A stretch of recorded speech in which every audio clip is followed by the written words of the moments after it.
Antes de abrir para as questões, só queria esclarecer algumas coisas que foram colocadas, principalmente agora na fala do Paulo.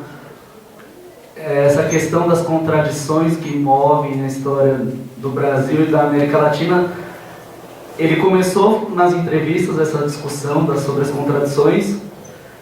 Ele sentiu a necessidade, viu que a gente não estava entendendo direito, não sei qual é que era. Ele começou a escrever um texto sobre o tema. Ele começa a primeira contradição, segunda contradição. Ele desenvolve isso num texto.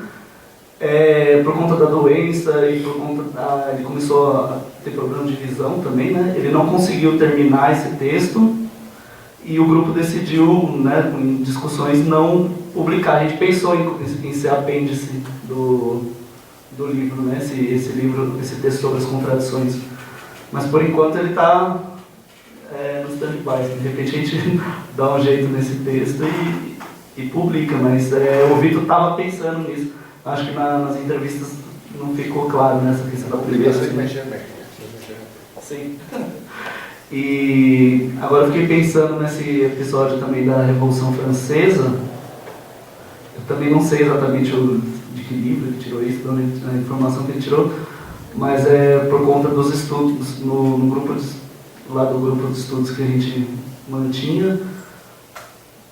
Bem, 3 grandes referências dele da Revolução Francesa, alguns inclusive para criticar, mas a gente leu o Michelet, o Sobu, Alberto Sobu, e os livros do Jaurès. Não sei se no Jaurès tem alguma coisa assim. No livro do Jaurès são 8 volumes gigantescos, a história do socialismo na Revolução Francesa. Não sei se o João sabe se de repente ele tem. Mas pode ser uma dessas referências que ele deve ter, porque eram uns 3 livros referências que é quando a gente estava estudando o tema. Mas eu não estou lembrado disso também. Vamos abrir para o público, se o público quiser fazer alguma pergunta, a gente faz um bloco de 2, 3 questões e os dois palestrantes respondem. Uma de 2, 3 questões é todo o público. Né? Então cada um faz uma pergunta. Então segura o Botafogo, é peso. Sendo fiéis. Na segunda a gente vai falar. Eu quero falar 2 coisas rápidas.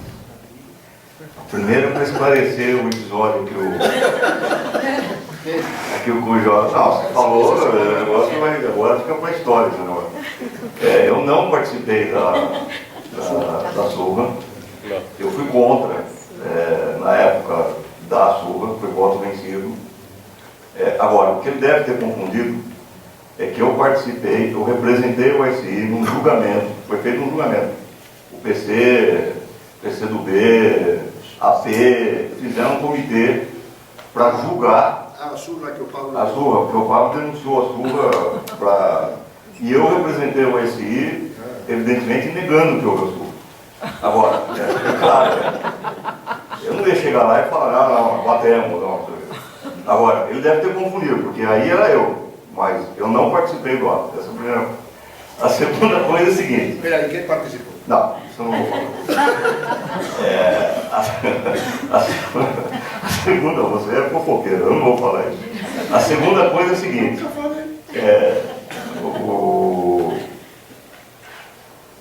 Você não falou o nome da organização que falou que a Argentina está colonizando o PCO.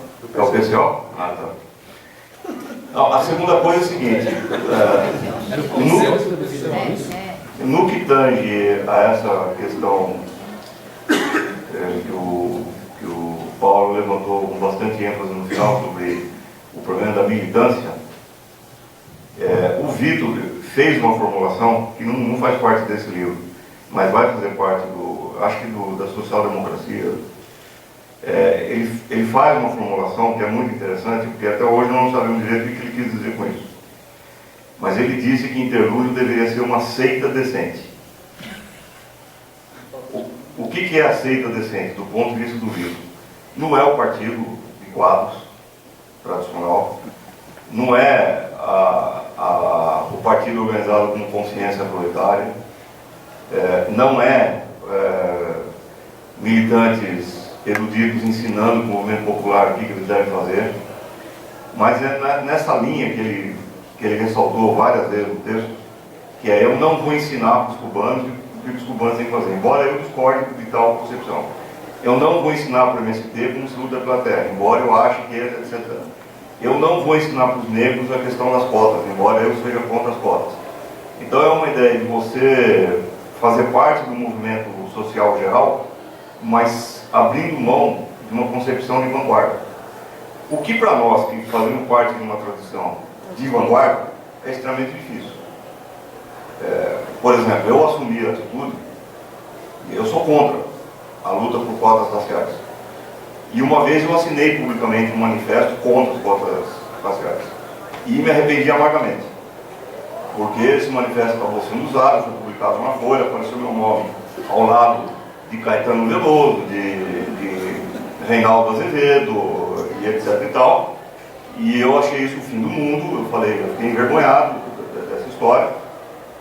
Mas a ideia então é você participar desse movimento, ajudar no que for possível, no que tiver dentro das suas condições, mas sempre entender, assumir uma atitude de vanguarda, que para nós é um puta de um aprendizado, porque eu concordo com essa formulação dele.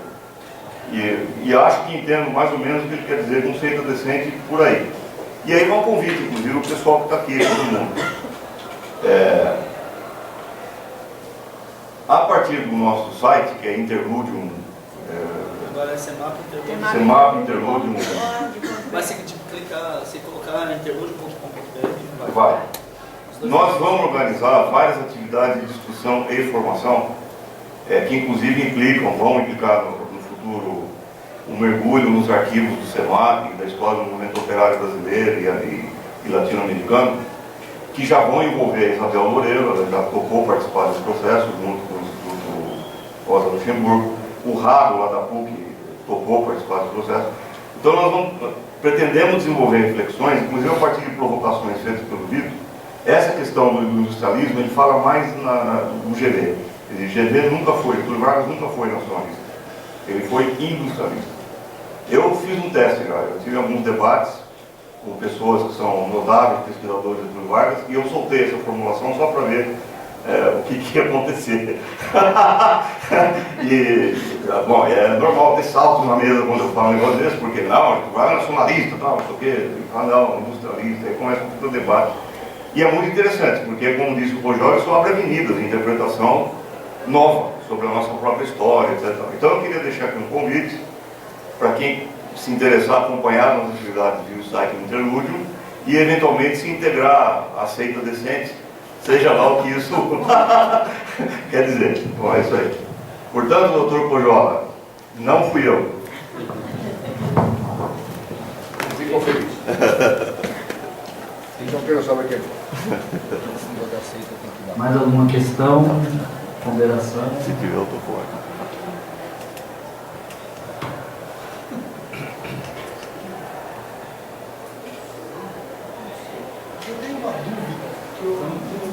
Fala lá, fala lá. Tá gravando, tá gravando. Fala lá. Ele tá gravando. Tá gravando, isso aqui é um debate. Você não quer ser protagonista. Não. É a favor da história. Eu sou aluno da história. É uma dúvida que não tem nada a ver com esse debate diretamente, mas tem a ver um pouco com a discussão do método. Porque na tua abordagem, na tua exposição, na exposição do Pojol, o tema do método é um tema que aparece. Quando o Vitor, por exemplo, diz eu não quero ser protagonista, eu não vou julgar. Se eles têm e exercem a sua soberania, eles vão decidir o seu destino, mesmo que esse destino, e ele fala muito claramente disso, seja uma volta ao capitalismo, coisa que de resto não está descartada, em Cuba, por exemplo. Mas a minha dúvida não tem absolutamente nada a ver com isso, mas tem a ver com um fenômeno que está em curso na Europa e que dialoga de alguma maneira com uma certa dispersão política nas esquerdas, que também está presente no Brasil mais diretamente, que é o caso espanhol e o caso de Podemos.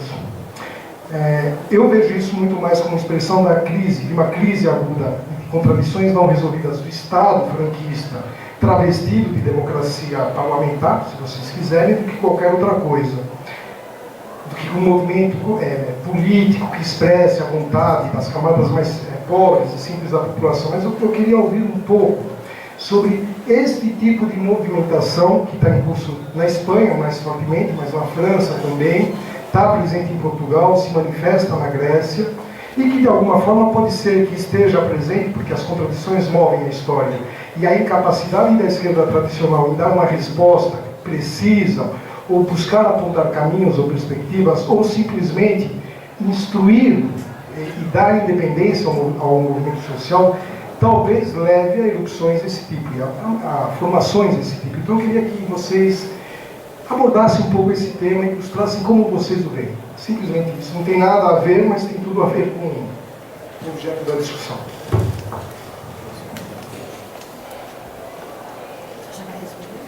As 3 questões da Carla. Vocês dois falaram disso e realmente é uma questão que nos chamou a atenção quando nós decidimos começar esse trabalho com o Vitor.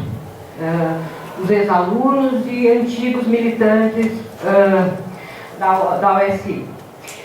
O que nós queríamos quando a gente começou a discutir com ele, sabendo da doença dele, era que ele nos passasse um pouco, resgatasse um pouco da história recente do Brasil que ele viveu, que ele participou da formação da USI, da direção da USI, da criação do PT, da FUT, etc. E aí eu estou dizendo isso para dizer uma coisa que vocês dois citaram. Como para o Vitor, a questão da história é uma questão muito recente, porque quando a gente propôs isso para ele, ele falou, mas não dá para a gente falar disso sem falar da Revolução Francesa.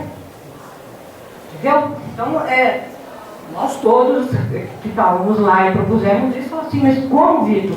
Não, nós vamos ter que falar da Revolução Francesa, da social-democracia, da Revolução Russa, para poder chegar ao Brasil e entender tudo o que aconteceu. Né? Então, essa é a primeira coisa. E essa questão muito peculiar no Vitor, de uma honestidade política, de fazer uma crítica e uma autocrítica, por exemplo, como ele fala, que na época ele era um dos principais dirigentes, se não o principal, na nossa opinião, acho que o principal dos que estão aqui, da USI, que foi a entrada da USI no PT. E ele fala isso dele mesmo, quer dizer, na verdade vocês têm razão quando vocês dizem que ele não fala no livro uma apologia de si mesmo. Ao contrário, ele faz a crítica ao trotskismo, ao trotskista que ele também acreditou ser, sem nenhum ressentimento, sem dizer que nós temos que agora execrar Trotsky, Lenin, que fazia parte daquela história, daquele momento. Assim como da questão do Brasil, na entrada da USI, na manipulação que a burguesia fez em relação ao movimento das diretas, já que nem ele, Vitor, e nem a direção foram capazes de perceber. Então, a outra coisa que ele também enfatiza muito, quando ele fala no final da questão do genocídio, da guerra civil, etc., é essa ousadia e essa coragem que poucos têm de dizer, olha, isso é pior que a ditadura. Na ditadura não foi assim. E ele diz isso, ele está dizendo para nós.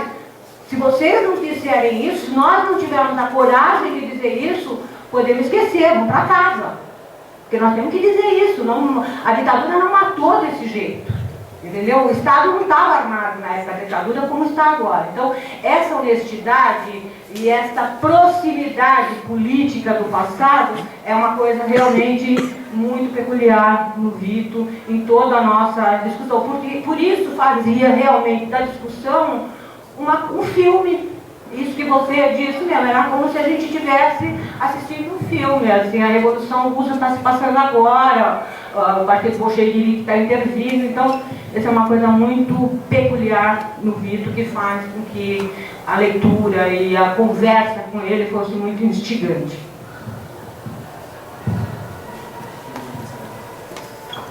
Começa com o João. Bom, não foram perguntas, a não ser a pergunta sobre Podemos, certo? Foram mais intervenções. Bom, de novo, olha, duas coisas que eu quero dizer a esse respeito. Em primeiro lugar, todas essas questões que já estão se transformando em históricas, como essa questão da OSI, que entra no PT, todas elas devem ser muito cuidadosamente reconstituídas, porque foram mais importantes. Não podemos, por exemplo, nós tivemos uma conversa aqui, no início, sobre o tal de Felipe, o Luís Fabre, né? Claro, aí ficou todo, porque claro, conheço ele faz um tempão, e a tendência de quem viveu é a transformar tudo isso numa espécie de anedota, certo? Este cara não faz este, não sei o que. Não, mas aí houve uma coisa concreta, porque a OSI, nossa ruptura foi por essa questão do PT e da Argentina. Esse foi o motivo formal, foi uma coisa internacional.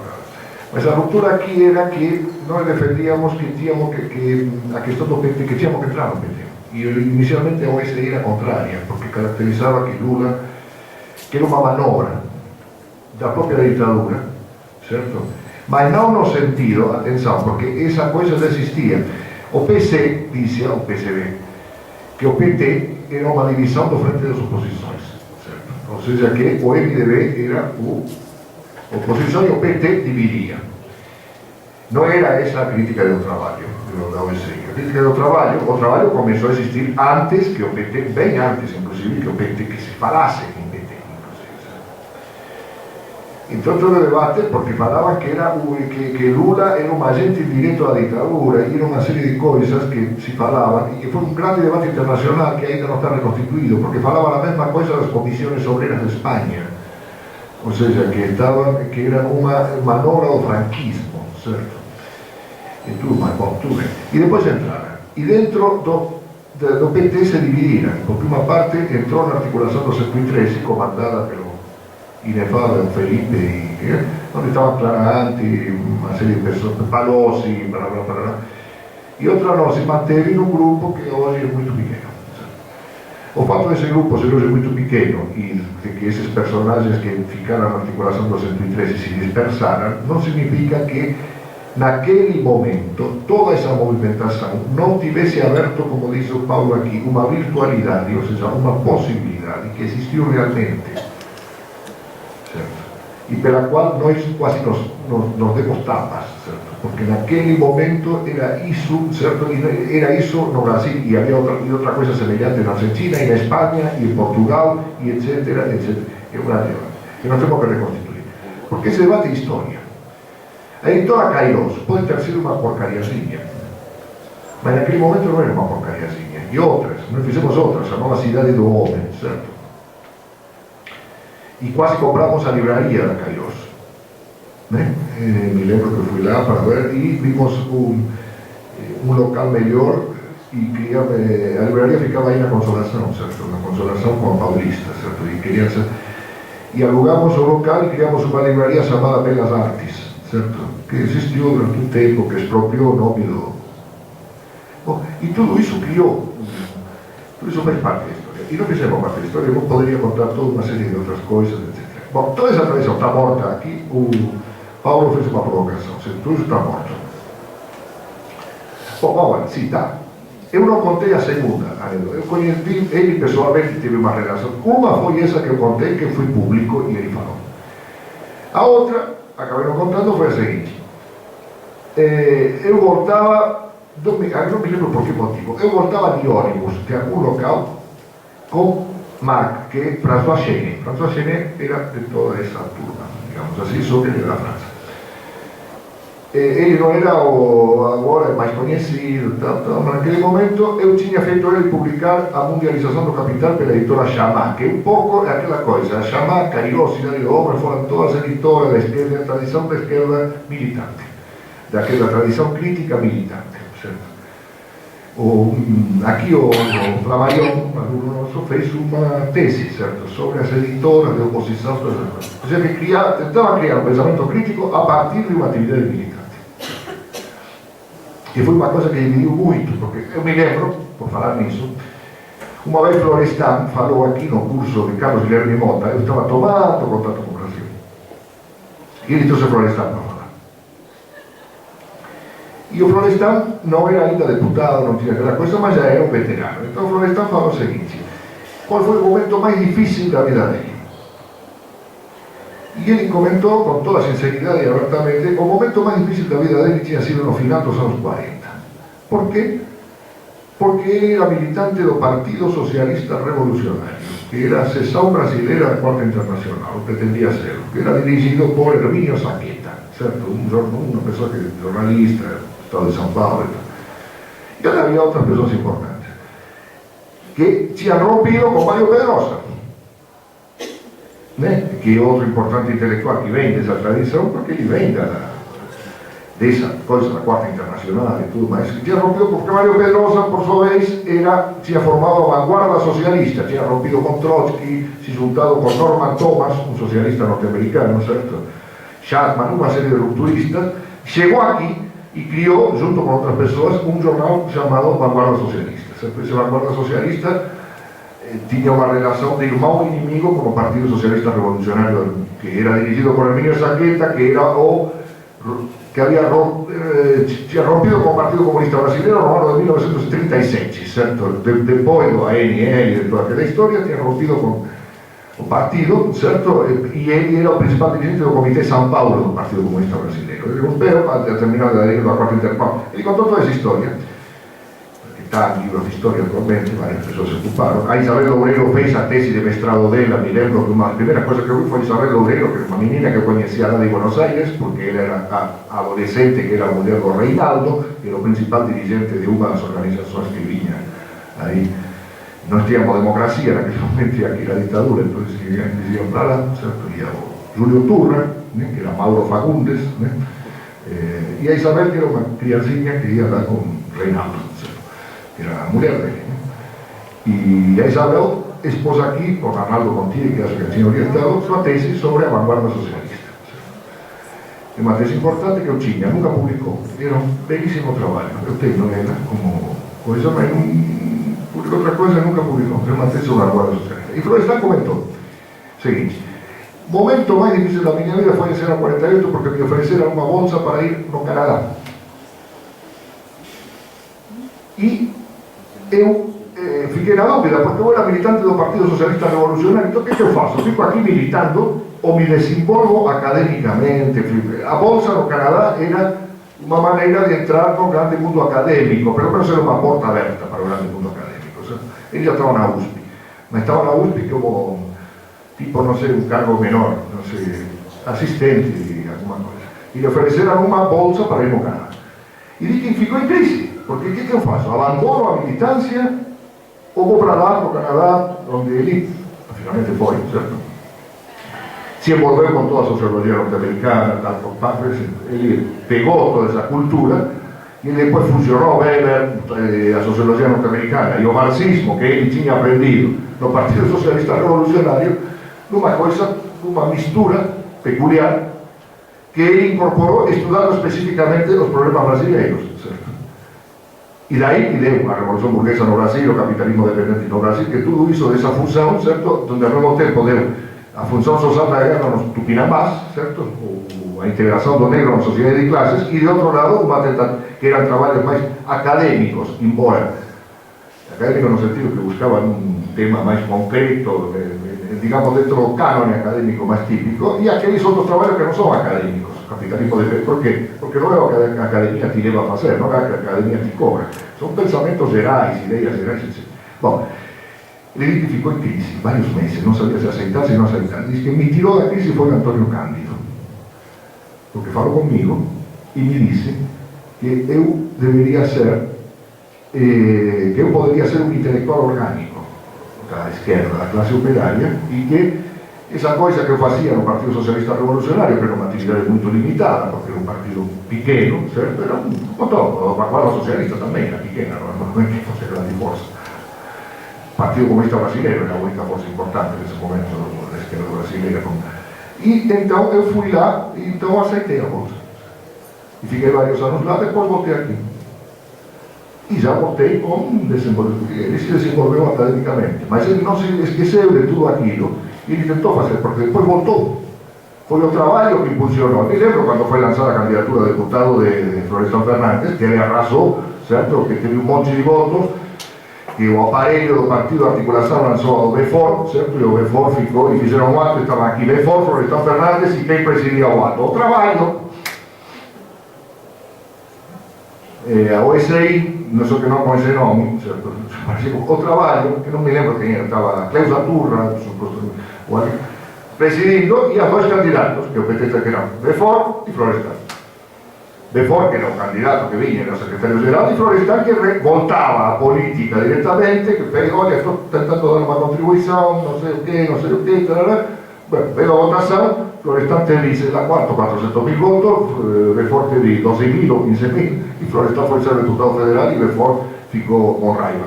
Y terminó no governo de Fernando Henrique Cardoso, probablemente por causa disso. ¿Sí? ¿Por qué? Porque o partido non tiene respondido. ¿Por qué? Porque o partido era o traballo, por amor de Deus. O partido non era a articulación 213. Quen puña a masa, quen estaba militando, quen distribuía o panfleto, era o traballo, a convergencia. Eso era o partido. Era a juventude que estaba militando, que acordaba e que militaba todo o día. A articulación 213 era unha coisa super... Era a tradición da clase media. Porque elas se encontraram no PT. E a outra era a tradición que non é que non fosse de clase media, porque a maioría do militante do trabalho tamén eran de clase media, mas que viña con outra coisa, se vincular a clase operaria, militar todo o día, non viña con atitude da tradición de clase media. Bom, tudo iso foi un proceso político, histórico e tudo máis que foi muito importante, que debe ser estudado e non por unha coisa nacionalista, porque outra coisa que vou dizer sobre o trabalho. O traballo nasceu con dois grandes padriños que podrían terlo afogado, que eran os argentinos e os franceses, e se librou os dois. Non, o traballo non. O traballo nunca se librou dos franceses, continúa con eles até hoxe. O pessoal que estaba no traballo se librou deles. Todos eles. Inclusive o maldito Luis Fabio. Mas ele se librou por outro motivo, certo? Digamos, todas se libraram deles. O sea, Arlech, que estaba aí, virou jornalista importante da Folha de São Paulo, e muitos outros que estaban aí, Caio Tulio Costa, sei lá, toda a turma aí que estava. Matías Suzuki estava, sei lá, e outros, que foram ser intelectuais, jornalistas, militantes, dirigentes de partido, de agua quatro. Mas a tutela que exerceram, querendo ou não, os franceses e os argentinos, boa tarde, se libraram. Por quê? Porque o Brasil tem uma tradição crítica, de classe média, militante, etc., tudo menor. Isto não é un brasileiro, por exemplo, que é un argentino.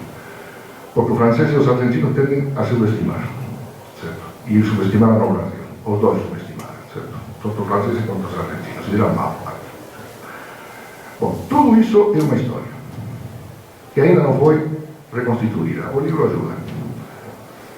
E que tem que ser reconstituída para que seja história atual. Porque são coisas, para que seja como não são coisas que... Porque eram coisas que poderiam ter mudado o que hoje estamos nós vivendo. Certo?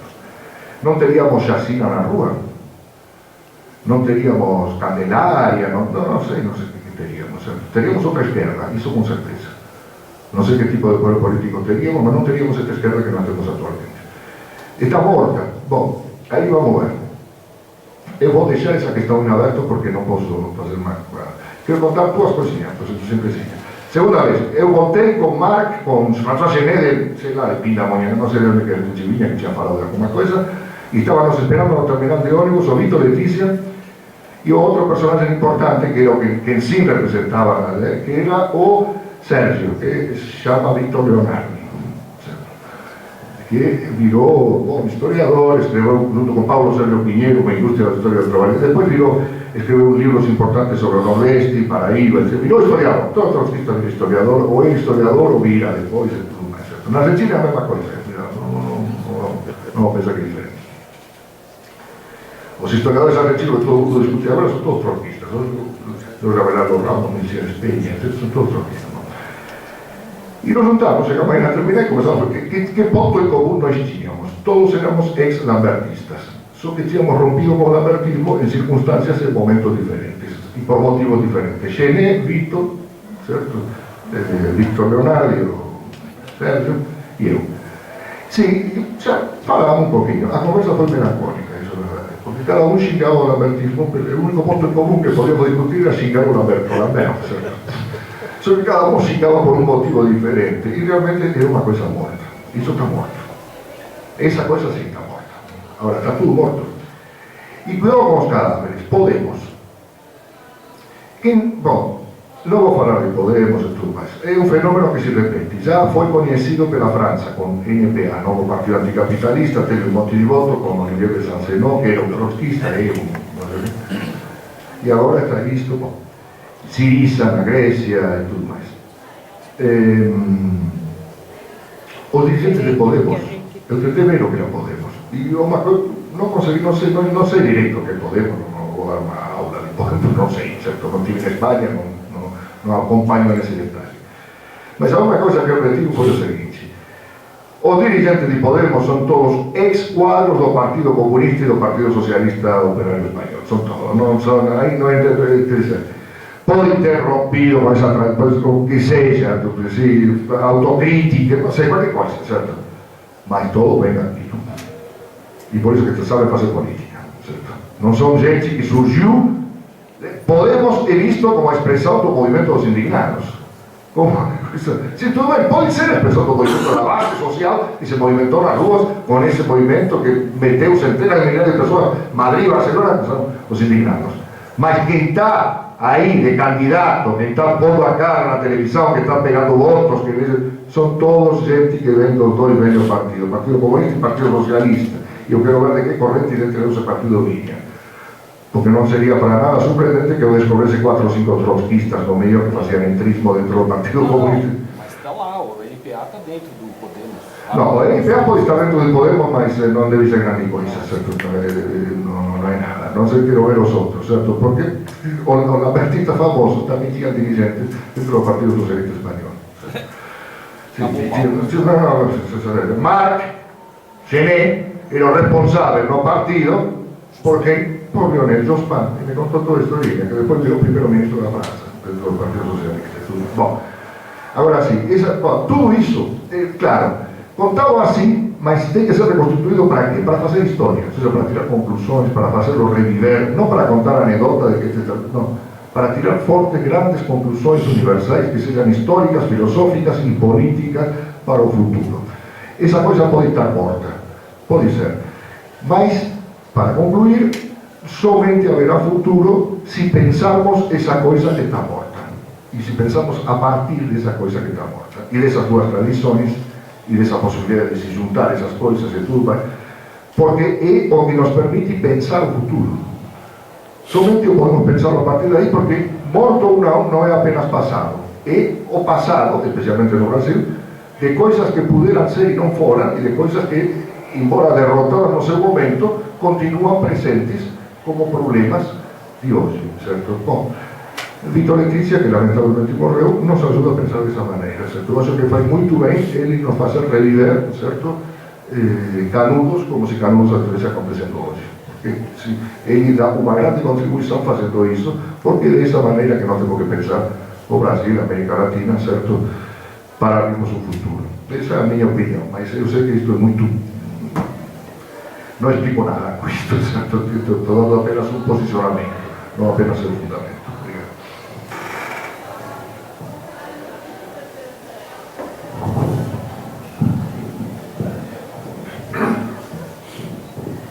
Obrigado. Bom, eu vou comentar. É melhor, fecha. Eu acho que eu vou fazer uma pequena retificação, porque a palavra está morta, eu acho que o João ficou um pouco mordido. Então eu vou usar de um artifício para explicar melhor. Possivelmente é uma palavra muito forte, eu não deveria ter empregado, mas a ideia eu acho que é defensável. O artifício retórico é o seguinte: eu vou usar o nosso próprio fonte de hoje. Quando o Vitor, ele, não sei se no livro ele não fala em seita decente, ele fala, de várias maneiras ele alude a essa situação. E o Arbex tem toda a razão, porque para nós isso é uma, para nós, tradição, para nós isso é uma coisa gravíssima, isso é um atestado de óbito, porque vanguarda não pode ser seita decente, vanguarda é aquilo que o nome exprime. E essa vanguarda, ela está na vanguarda, na dianteira do processo histórico. Olha para trás e olha para frente. Quando você, com ironia ou sem ironia, se transforma ou se propõe a ser apenas uma seita decente e não está na vanguarda de ninguém, quem sou eu para ensinar isso? Eu não vou repetir todos os exemplos que ele deu. Alguma coisa ele está fazendo oração fúnebre de algo. Não significa que aquilo que foi aberto na França no fim do século, na virada do século XVIII e XIX, aquilo que aconteceu na Rússia, digamos em Cuba, que esteja morto. Pelo contrário, está morto uma maneira de encarar, e eu acho que essa maneira vanguardista de encarar aquilo. Portanto, esse debate, eu acho que está encerrado, apenas os adversários. Eu acho que é isso que ele está querendo dizer. E eu, justamente, forçando um pouquinho a mão e não podendo me explicar por extenso, quando eu digo que essa tradição se extinguiu, está encerrada, e o testemunho do Vitor, o tipo de raciocínio que ele diz é o seguinte: no momento em que eu fecho essa porta do vanguardismo, eu abro uma outra, que é dessa história inacabada, esse passado. Por isso que ele pode falar de 22, pode falar de Canudos, pode falar da Revolução Cubana, pode falar do tenentismo, pode falar da ditadura de 64, porque ela não acabou, em vários sentidos.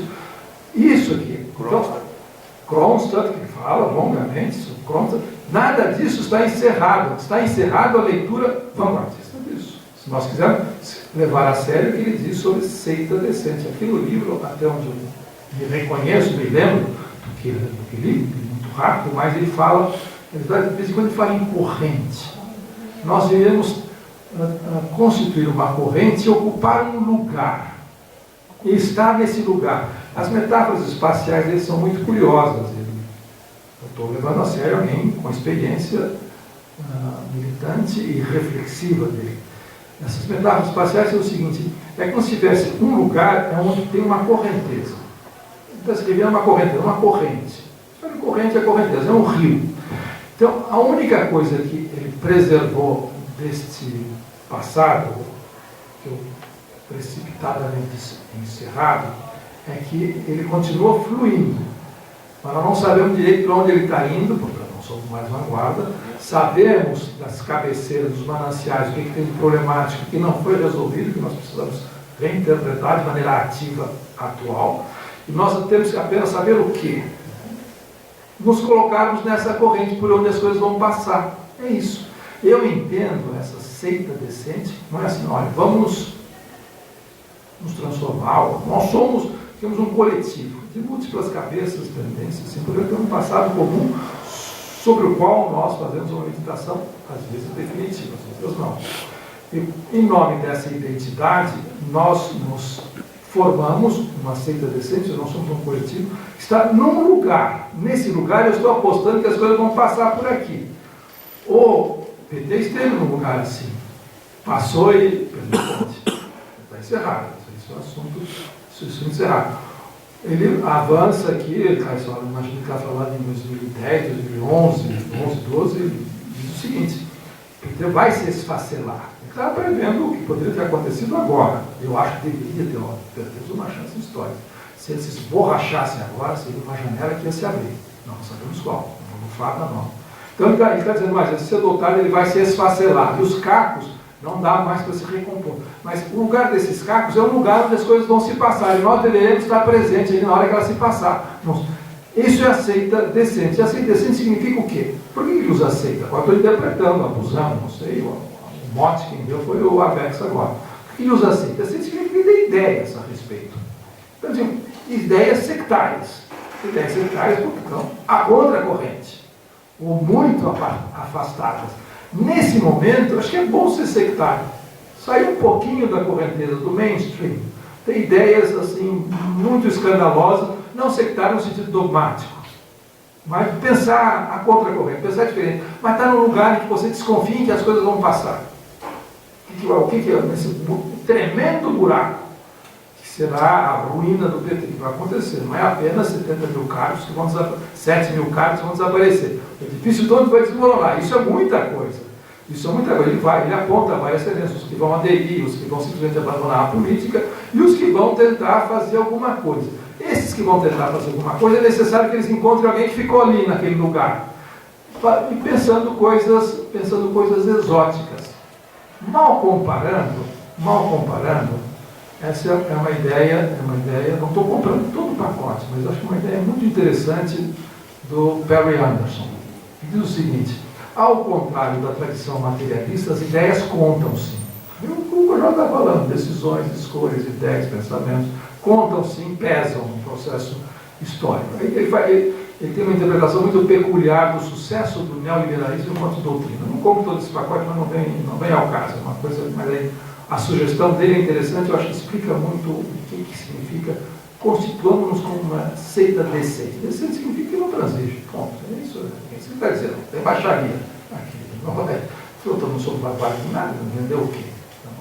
O que diz o Perry Anderson? Fazendo a reconstituição do neoliberalismo. É um caso de uma regra geral que ele montou, depois ele não desenvolve, ele montou assim, ele lança a ideia e depois fica por aí no ar, quem quiser aproveite, essa eu comprei.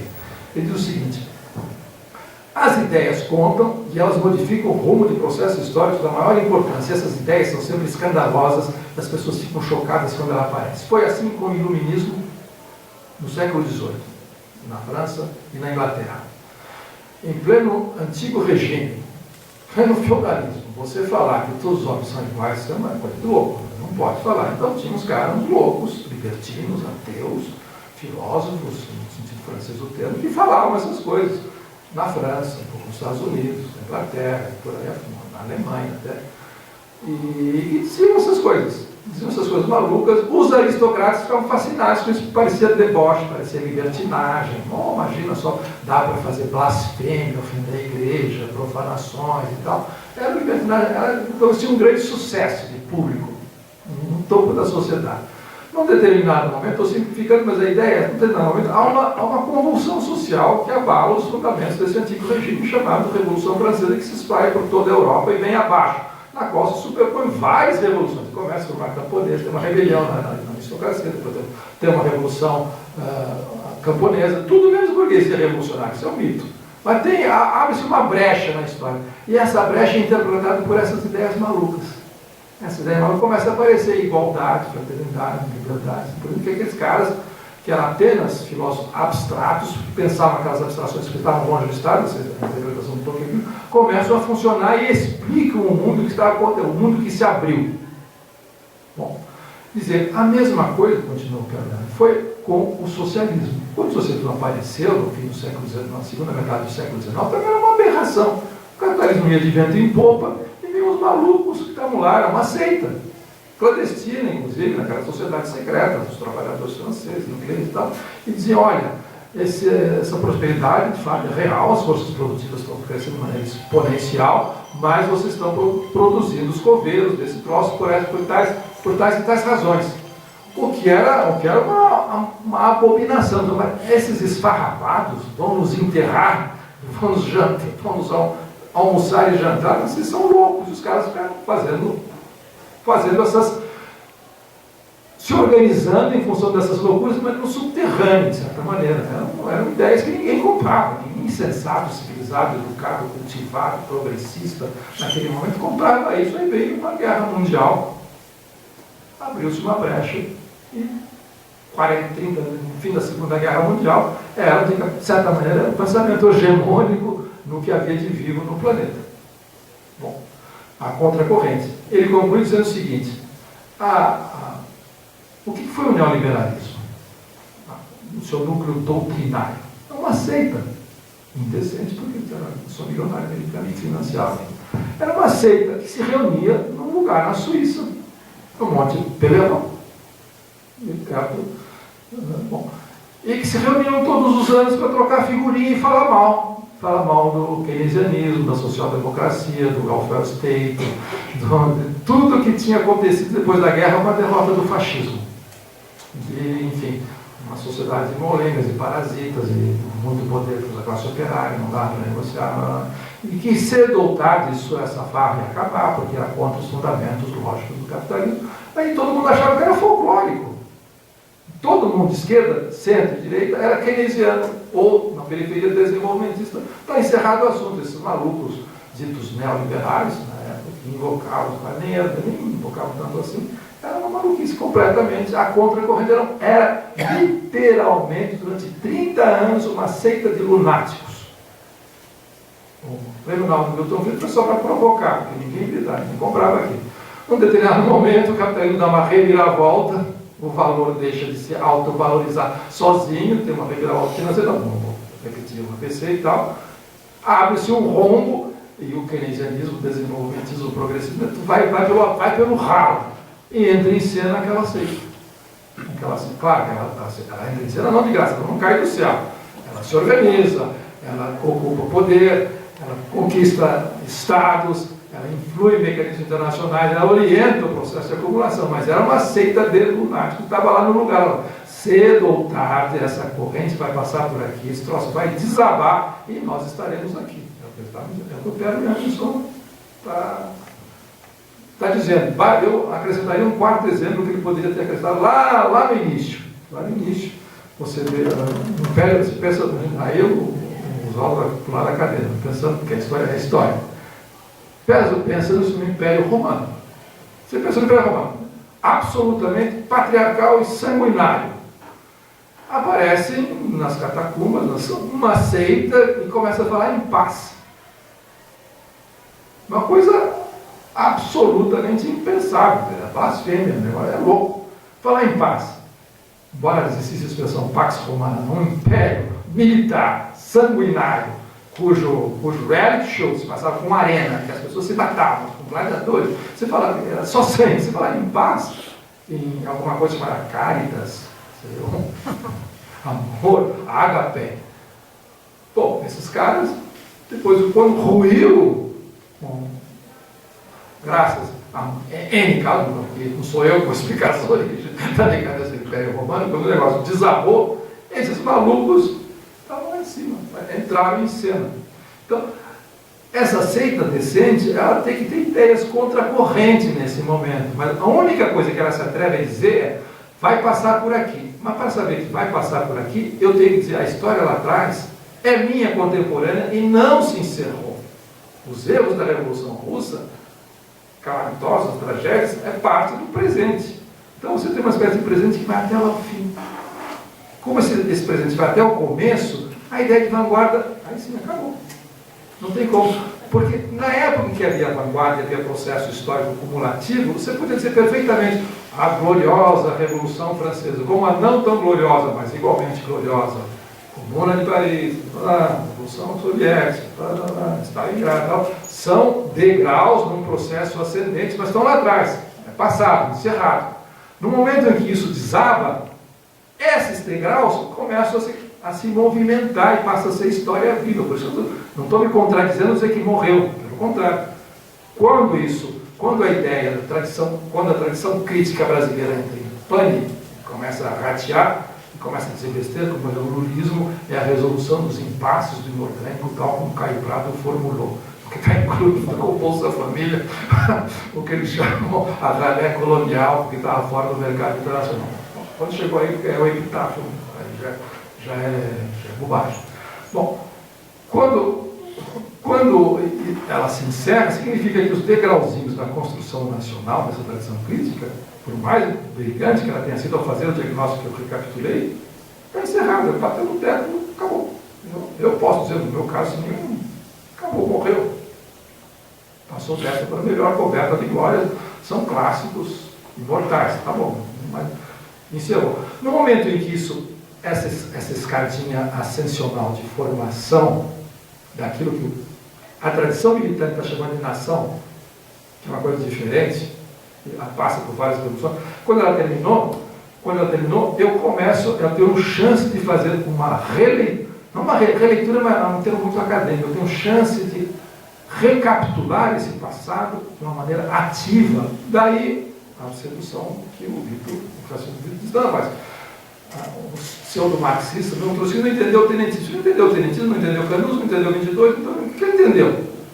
Aí cometeu a burrada de entrar no PT, não entender a abertura, que foi a ditadura, as coisas se encadeiam. Eu acho que é um pouco isso que está acontecendo. Agora, saber qual vai ser a ideiazinha, a ideiazinha abominável que já se aceita vai cultivar. Não pode ser ideia sectária, dogmática, doutrinária, herdada dos nossos grandes clássicos. Bom.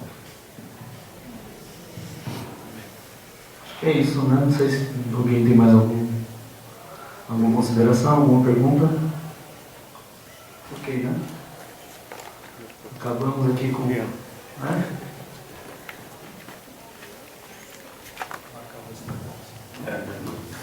Não, eu acho que eu posso falar pelo todo o pessoal do interlúdio que eu realmente estou emocionado com o que aconteceu aqui hoje à noite. Eu acho que o Oriola, apesar de argentino, de colonizador, filho da puta e tudo mais, amigo, deu uma contribuição fantástica, inclusive aportou alguns ângulos de análise da história do próprio Jornal Trabalho, que eu acho que para nós é muito importante, foi muito enriquecedor, e eu não estou falando isso como retórica, mas como algo muito real. E a contribuição que o Paulo deu, para a gente entender o nosso lugar agora, também foi outra coisa que nós vamos ter que deglutir nas nossas reuniões. Eu acho que essa noite foi memorável. Eu queria agradecer sinceramente. Muito obrigado.